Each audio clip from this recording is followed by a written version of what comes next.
ja, når vi er ude her, særligt søndag, så er der også et særligt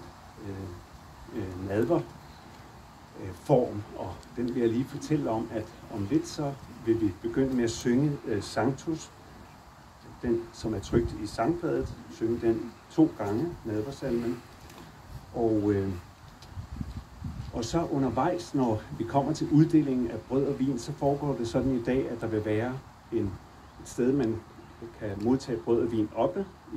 ad trapperne her, og hernede foran alteret. Så 2 steder, hvor man modtager brødet og ikke spiser det med det samme, men dypper det i